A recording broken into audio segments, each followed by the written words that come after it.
তো এদিকে এখন দেখো ভোরবেলা ঘুম বাদ দিয়ে আমি কি করছি বুঝতে পারলাম না কেন কাঁথার মধ্যে পোকা টোকা ভর্তি হয়ে গেছে। হ্যালো বন্ধুরা, তো এখানে বাজে এখন 4:53, 30 অক্টোবর। তো দেখি আমি হঠাৎই ঘুমাচ্ছিলাম, তো ঘুমাতে ঘুমাতে দেখি হঠাৎ করে কাঁথার মধ্যে থেকে সব মানে এই বর্ষা হলে যেমন পিঁপড়ে হয় না, যে পিঁপড়ে কোথা থেকে বার হচ্ছিল, আর ঘুম করে ঘুমটা ভেঙে গেছে। আমার কি হলো বুঝতে পারলাম না। আমি কাঁথাটা গায়ে ছিল, দেখি কোথা থেকে কত রকম সব পোকা মতো আসলো। না না, স্বপ্ন তো নাই, দেখো এরকম এই যে এই পোকাগুলো ভর্তি হয়েছিল, এই যে এই পোকাগুলো।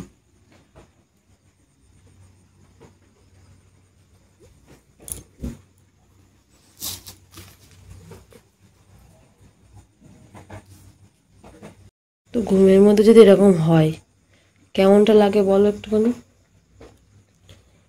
পোকাগুলো কোথা থেকে এসছে ভগবান জানে। দেখেছো কেমন করে ঘুরছে। এবার আমি হঠাৎ করে অ্যালার্ম বেজেছে, ঘুম ভেঙে গেল।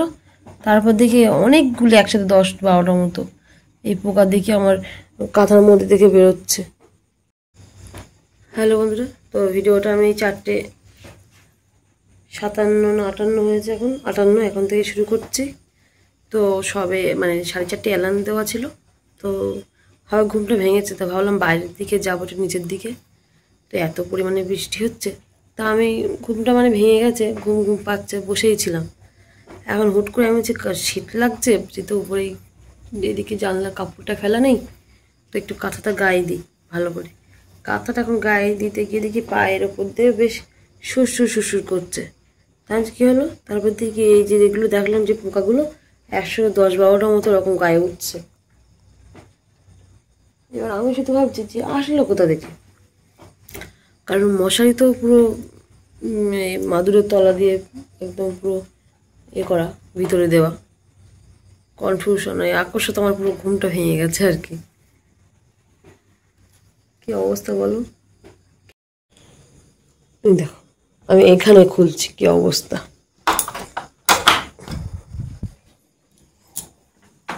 দেখো সে কোন রাত থেকে কন্টিনিউ বৃষ্টি হয়েই যাচ্ছে। কখন থেকে বাইরে উঠবো করছি, বৃষ্টির জন্য আমি উঠতেই পারছি না। খালি পায়ে যাই, জুতো পরে গেলেই স্লিপ খেয়ে পড়ে যাবো দুম করে। দেখি বৃষ্টি হচ্ছিল না,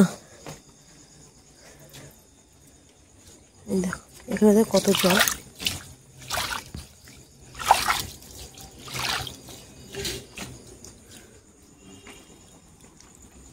বাবারে কি স্লিপ। তো এদিকে দেখো, দেখতে পাচ্ছ আমি এখনো কিন্তু মশারির ভিতরে, এখনো বার হয়নি। কারণ এখন তোমার আর কি মানে 7টা বেজে গেছে আর কি। তখন ওসব চিন্তা ভাবনা করছিলাম যে এত পোকা টোকা কোথা থেকে হুট করে আসলো। কারণ কাঁথা তো আমি তো ঘুমিয়ে করে ভুলভাল সত্যি বকছি খুব। কাঁথা তো আমি সারা রাত গায়ে দিয়েছিলাম, তারপরে অত পোকা কোথা থেকে আসলো, মাটি কোথা থেকে আসলো এসব ভাবছিলাম। ভাবতে ভাবতে ঘুমিয়ে গেছি। তখন উঠে আমার কাজকর্ম করার কথা, রান্না করার কথা। তো এখন 7টা বাজে, রান্না বান্না তো হবে না, তাহলে বাড়ি এসে আমাকে করতে হবে। তো যাই হোক আজকে একটু বাজার টাজার করবো, না হলে প্রত্যেক দিন আলু ডিম খাওয়া যাচ্ছে না, একটু সবজি খেতে হবে। তো যাই হোক, তো একদম ঘুমিয়ে গেছি, কারণ অ্যালার্ম তো তখন আমি বন্ধ করে গেছিলাম, আর অ্যালার্ম দিইনি। এদিকে অদিতি ফোন করার পরে আমার ঘুম ভেঙে গেছে, পরপর 3বার যেই ফোন করেছে ঘুমটা ভেঙে গেছে। তো ফোন করলে ও আজকে একটু পরোটা খাবে, মানে আমি এদিক দিয়ে যাবো, তাই বলছে একটু যাওয়ার সময় কিনে নিস। আমি বললাম ঠিক আছে, ওদের ওদিক দিয়ে যেতে গেলে দোকানটা পড়ে না, তো ওই জন্য ঠিক আছে। তো যাই হোক, আর তোমাদের সাথে বেশি বকবো না। দেখি আমি ওই বাসনটা একবারে নিচে যাই, কল করে ব্রাশ করি, আর বাসনটা পরিষ্কার করে এখন রেডি হয়ে দেখি বেরিয়ে পড়ি, নাহলে আজকে আমার আর কাজে যেতে হবে না। ঘুম থেকে দেখো আমি চোখ ফুলিয়ে ফেলেছি, এই কিছুক্ষণের মধ্যে যে ঘুমটা ঘুমিয়েছি 1-1.5 ঘন্টা মতো, ব্যাস চোখ পুরো ফুলে গেছে। তো চলো, আমরা কাজ থেকে বেরিয়েছি আর এখন থুবোতে আছি। এদিকে ম্যাডাম একটু ডাব খাবে। কত করে বলছে? 70 টাকা। হ্যাঁ, ও সর্বনাশ, এত দাম ডাবের।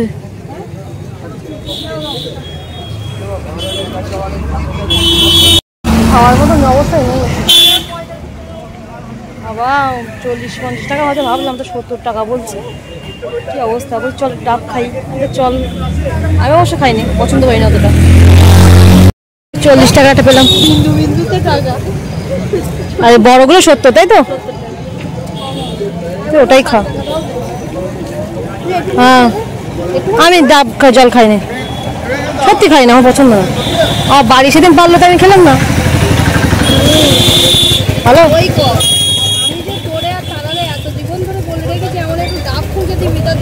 আচ্ছা দোয়ান এসে দেরি না করে আগে ঝটপট করে ভাতটা বসিয়ে দিয়েছি। ভাতটা তোমার হচ্ছে, আর ভাতের মধ্যে তোমার দিয়েছি 2টো আলু ভাতে দিয়েছি, আর ডিম ভালো করে ধুয়ে নিয়ে ভাতের মধ্যে দিয়ে দিয়েছি। একেবারে তো বেশি ফোটাবো না, কিছুক্ষণ ফোটানোর পরে ওগুলো বের করে নিয়ে ডিম আলু তরকারি করবো। কেননা তোমরা আর কি ভেবেছিলাম আলাদা একটু সবজি বাজার টাজার করবো, তো এত বেলা হয়ে গেছে না, তোমার সেই ভেবেছিলাম একটু ফুলকপি নেবো, একটু মাছ নেবো, মাছ খেতে ইচ্ছা করছিল। কিন্তু সেই বড় বড় সেই লাইলেন্টিকা যে তেলাপিয়া মাছ, ও নিলে প্রায় 6 পিসের ওপরে হয়ে যাবে। তো আমি খামার বড় যে 2 থেকে 3 পিস ঠিক আছে, আবার আমার একবেলা মাছ খেলে আবার ওবেলা খেতে ইচ্ছা করে না, এরকম একটা অভ্যাস। একা একা ভালো লাগে না, আবার সবাই মিলে হলে ঠিক আছে। তো যাই হোক, ওই জন্য আর মাছ নিলাম না। আর ফুলকপি দেখছি যেটুকু আমার লাগবে তার থেকে মানে বেশি পরিমাণে। এবার আজকে যদি ফুলকপি খাই, আবার কালকে ফুলকপি রান্না করা যায় বলো? ওই জন্য আমি নিইনি। আজ না, কালকে একটু দেখি সকাল সকাল যদি আসতে পারি, সকাল সকাল বাজার করব। ভুল করলাম, যাওয়ার সময় ডালটা ভিজিয়ে রাখলে একটু বড় করে রান্না করতে পারতাম। এখন আর কি ডিম আলুর তরকারিটাই করি আর কি। তো সব রেডি, শুধু জাস্ট ডিমটা আর আলুটা একটু হালকা সিদ্ধ হয়ে আসলে আমি নামিয়ে ওইগুলো টুকরো করে নিয়ে দেখি বসিয়ে দিই। মেঘলা হয়ে আছে, সকাল থেকে তো এক ঝুল বৃষ্টি হয়েই গেল। আমি এসে আবার কালকের ভিজে জামা কাপড়গুলো সব বের করে দিয়েছি। তো এদিকে এই পাপড়গুলো ভেজে নিলাম, মানে অনেকদিন হয়েছে, এরপরে নষ্ট হয়ে যাবে, মানুষ এসে খেতে পারবে এখনই। আর এদিকে এই যে ভাতের মধ্যে বললাম ডিম আর আলু সিদ্ধ দিয়েছিলাম, তো ঝটপট সহজে হয়ে গেছে। তাহলে এক্সট্রা করে আবার করতে গেলে অনেকটা সময় লাগতো, মানে তাড়াতাড়ির সময় তাড়াতাড়ি রান্না আর কি। এদিকে সব একসাথে মশলা আমি সব কোনো কিছু আর বাটা করিনি, জাস্ট কুড়নিতে কুড়ে নিয়েছি, এই হলো। শুধু রান্নাটা জাস্ট এবারে করে নেব। তো এদিকে আমার ডিমের তরকারি প্রায় হওয়ার মতো হয়ে গেছে। তো আর একটু ফুটিয়ে নিয়ে একটু হালকা গরম মশলা দিয়ে নামিয়ে নেবো। দেখি আলু তো এমনি সিদ্ধ, আমি অল্প পরিমাণে জল দিয়েছি। এদিকে একেবারে রান্নাবান্না করে বাসন মেজে আসলাম, একটু জল নিয়ে এসেছি বালতিতে করে, কিছুটা জামা কাপড় কাচাকুচি করলাম। আর এদিকে ফুলটা রাখি, পুজো করতে হবে।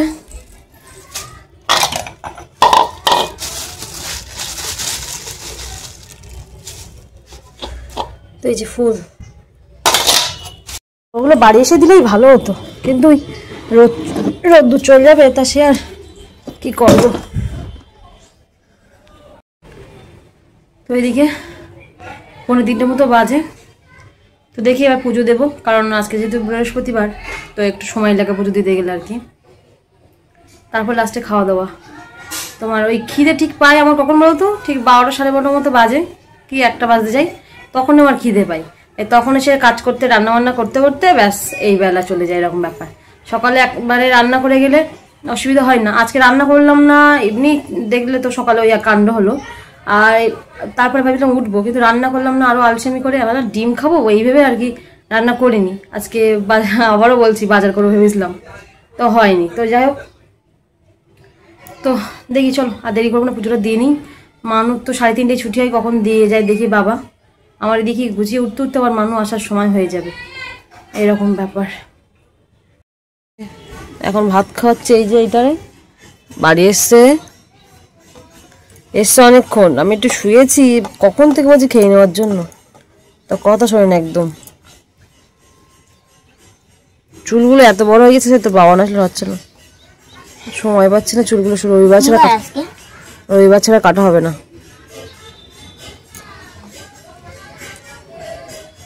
ওরা আলু নিয়ে আয়, তাও খাবি না, কি খাবি তো ভগবান জানে।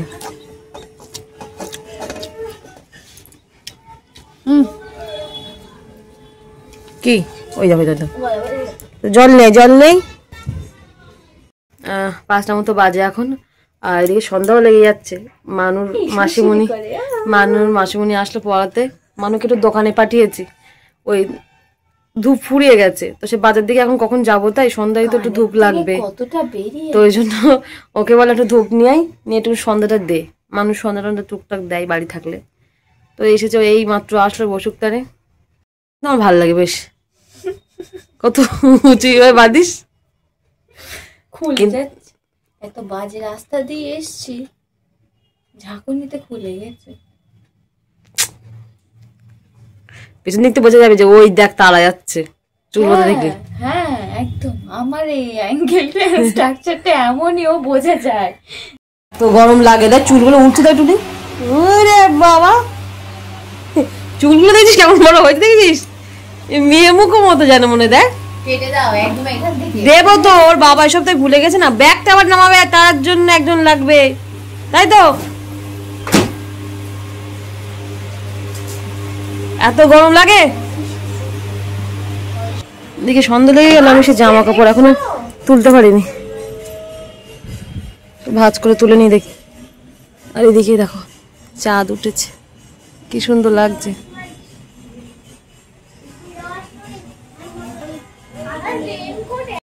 তো এদিকে এই প্লেটটা কেমন ফেটে গেছে, এই প্লেটটা প্রথম সবার আগে নেওয়া ছিল, গরমে রাখতে রাখতে কেমন ফেটে গেল। তো যাই হোক, এদিকে দেখো দুপুরে আমি একটু ছোলা আর একটু বাদাম ভিজিয়ে দিয়েছিলাম, তো এখন ভালো করে ধুয়ে নেবো, দেখে একটু মাখা করব।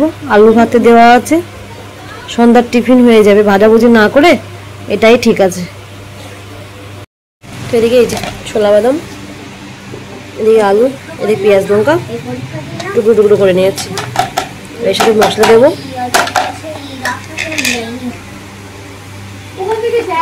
ভালো করে মাখিয়ে নিচ্ছিল একটু মশলা টশলা দিয়ে। দেখো এই যে মাখানো কমপ্লিট। আর ছোলার ভাগটা একটু কম হয়ে গেছে, কারণ ছোলা অল্প ছিল, যতটুকু ছিল ততটুকুই ভিজিয়ে দিয়েছিলাম।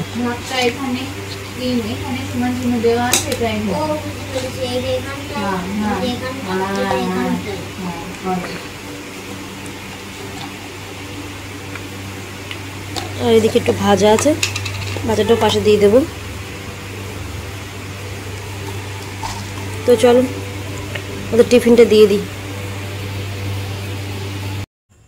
তো ওইদিকে ওদের টিফিন দিয়ে আমি নিচে চলে আসলাম, কারণ নিচের ঘর পুরো ফাঁকা। মা গেল রাস্তার দিকে, অত শীত পড়াতে যাই, ও তো সেই 7টা 7:30 কমে ছাড়া আসে না। আর এদিকে এখন সেই 5টা বাজে, সন্ধ্যা হয়ে লেগে যাচ্ছে, যেন মনে হচ্ছে যেন কত রাত এখনই মনে হচ্ছে। তোর ঘড়িটার ব্যাটারি খারাপ হয়ে গেছে, শুধু বারবারই ঘড়ির দিকে চোখ যাচ্ছে, আর দেখছি এখন 8টা বাজতে 20 মিনিট বাকি। কি সমস্যা, যখন এসে তখনই মাথা নষ্ট হয়ে যাচ্ছে, 6টা 9 এখন। তো নিচে বসে বা কি করবো, আর ফোন ঘাঁটতে বেশিক্ষণ ভালো লাগে না, আর এডিট আবার যখন তখন করতে ইচ্ছা করে না। একটা ইয়ে হয়, খাওয়ার পরে একটা টান থাকে যে এখন একটু এডিট করে নিই, দেখা যাচ্ছে একটু বিকাল টাইমটা এরকম মনে হয় মাঝে সাঝে আমার, যখন মানে যখন তখন মনে হয় না, আবার একটানা ফোন দেখতেও ইচ্ছা হয় না। তো ভাবলাম এটা প্রায় একটুখানি বাকি আছে, তো এটা করতে লাগে, আর একটা ধরবো দেখি। কিন্তু সেই প্রত্যেকদিন বাইরে যাওয়ার থাকে প্রায় বলতে গেলে, ওই জন্য আর একটা দিন বাড়ি থাকলে আলসেমি লেগে যায়।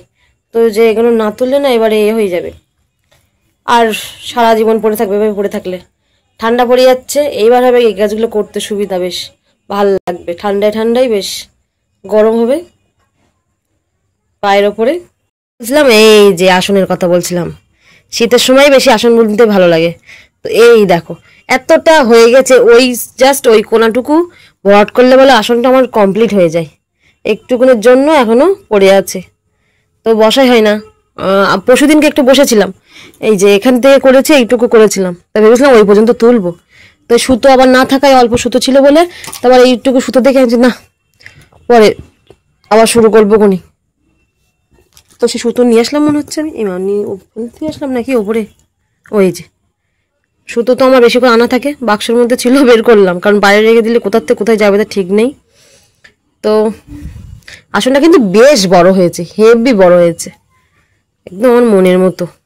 দেখো মিষ্টির হাঁড়ি, আমার ইচ্ছে ছিল এই মিষ্টির হাঁড়িটা পুরো আসনটা তোলার, এবার হঠাৎ করে মাথায় আসলে লতার ডিজাইনটা আমার এত ভালো লেগেছে, তো ভাবলাম লতার ডিজাইনটা করি। এবার লতার ডিজাইনটা করার পরে দেখছি এইটুকু জায়গা থাকছে, তো ভাবলাম কিছু না হোক 3টে করে মিষ্টিটাই হবে। তো দেখলাম 2টো হয়েছে, আর একটা হাফ, আর ওই দিকের ওপরে অর্ধেক করে হয়েছে, কারণ ভরাট তো আমাকে করতে হবে। তো যাই হোক গেল, এবার এখন এই সাইডগুলো দেখছি লতা করার পরে এতটা ফাঁকা, তো ভাবলাম কি করা যায়। তারপর আবার মাথা থেকে এই ডিজাইনটা বারবার করলাম বিভিন্ন রকমের কালার মিশিয়ে। তো তারপর দেখতে গেলে আসনটা পুরো ভরা ভরা। তোমাদের কেমন লাগে? আমার কিন্তু খুব সুন্দর লাগে, আসন বুনতে ভালো লাগে, ওই সময়ের অভাবে হয় না আর কি। তো যাই হোক, আর বেশি কথা বলবো না। দেখি এখন 6টা বাজে, 8টা পর্যন্ত করবো ঠিক এখান থেকে, এতটা যতটা তুলতে পারি থাকবে। আর একটা দিন বসে এতটা তুলবো, কারণ একদিনে আবার আলসেমি লাগে বড্ড সব কাজে। আমার না আসনের ডিজাইন তুলতে ভালো লাগে, যে ডিজাইনগুলো তুলতে ভালো লাগে, এই ভরাট করাট কাজটা আমার বড্ড বিরক্ত লাগে, আমার একদম পছন্দ হয় না। এটা হয়ে গেলে ভাইয়ের কাছ থেকে আবার কাপড়ের ঝোল লাগিয়ে নেবো, আসনটা একদম নতুন নতুন লাগবে। তো এইদিকে আসনটা দেখি বুনবো, তো তার আগে তোমাদের সঙ্গে কিছু কথা বলি। আমার না সব থেকে পছন্দের কাজ হলো আসন বোনা, সব থেকে পছন্দ যদি হয়ে থাকে আসন বোনা। তারপরে আছে রান্না, রান্নাটাও ভালো লাগে, মন থেকেই করি বলতে গেলে, কিন্তু সব থেকে পছন্দের কাজ হলো আমার আসন বোনা।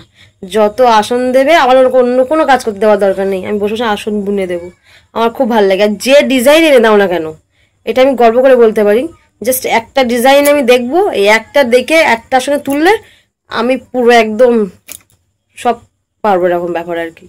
এটা আমার ইচ্ছা। এবার যদি বলো আসনের কাজ আমি একবারই দেখেছি একজনের কাজ দিয়ে, আমাদের পাড়ায় একজন করতো, তো আমাদের ক্লাসেই পড়তো, তো সে গার্লসে পড়তো, এবার গার্লসে থেকে নানা রকম কাজটা শেখায়। এবার সে ওরকম একটা আসন প্রথম একদম উত্তম একটা ডিজাইন সে তুলেছে, এবার করে, তা আমার বেশ ভালো লেগে। তা আমার মাও আসন বুনতো, কিন্তু মা এই চটে করতো না, ওই যেগুলো চালের বস্তা মানে আরেক রকম আছে না পেপারের, ওই বস্তায় মা তুলেছে। তা মা বলতো আমি পারি, তুই একবার তুলে নিয়েই, আমি আসন আর ইয়ে এনে দিচ্ছি, মানে চট আর সুতো কিনে দিচ্ছি, তুলে নিয়েই আর দেখেই তারপর আমি ধরিয়ে দেবো এখনই। তা আমি ওই একবারই তুলে দিয়েছে, দেওয়ার পরে 1 থেকে 2বার একটুখানি জাস্ট জিজ্ঞাসা করেছি, তারপর মার কাছে শুনেছি, ওই যে আমি শুরু করেছি, তারপরে নিজের মতো করে তারপর পাড়ায় কার কার আসন আছে সেসব ডিজাইন দেখে দেখে আসন বুনতাম। তখন তো আর এরকম ফোনের, আমার তো ছিলই না ফোন, যে ফোন থেকে ডিজাইন বের করে এরকম কিছু, তো সেরকম করতাম। তো প্রায় সবারই, কাকু ফোন করছে, তো প্রায় সবারই মানে আসন নিয়ে এসে আমার ডিজাইন প্রায় করা হয়ে গেছে, প্রজাপতি এটা ওটা। তো সে কি হয় বলো তো, আমি করেছি, আমার বাড়ি নেই, আমার মাসির নিয়ে গেছে, মামারা নিয়ে গেছে, এরকম ব্যাপার আর কি। তো যাই হোক, এখন প্রথমবার, তারপর যখন দেখলাম ফোন যখন হাতে পেলাম, তাহলে ফোন থেকেই কত কত ডিজাইন পাচ্ছি, এরকম ব্যাপার। হ্যাঁ, তো যাই হোক, এই আর কি তোমাদের সঙ্গে একটু শেয়ার করার ছিল, ছোটবেলার কথা আর কি। তো চলো আর বেশি বকবো না, যতটা পারি করি 8টা পর্যন্ত, তারপরে মানুষকে নিয়ে আবার বসবো, যেহেতু পড়েই যাচ্ছে, ওকে নিয়ে একটু বসতে হবে আর কি, সকালের পড়াগুলো করাতে হবে, এই আর কি। কাকু ফোন করেছে, মনে হচ্ছে আবার কালকে বাইরে যাওয়াটা থাকবে, সেটাই বলার জন্য। তো চলো, ও হ্যাঁ চলো, তাহলে ভিডিওটা এই পর্যন্ত রাখছি, দেখা হচ্ছে আবার অন্য কোনো ভিডিও নিয়ে। আর ভিডিওটা যদি ভালো লেগে থাকে অবশ্যই লাইক কমেন্ট ও শেয়ার করে দিও। তো চলো আজকের মতো টাটা। আর আসনটা আমি যতটা বুনবো বলেছি ততটাই বুনবো, তোমাদেরকে আবার কালকে দেখাবো আমি সত্যি বুনেছি কিনা। তো চলো।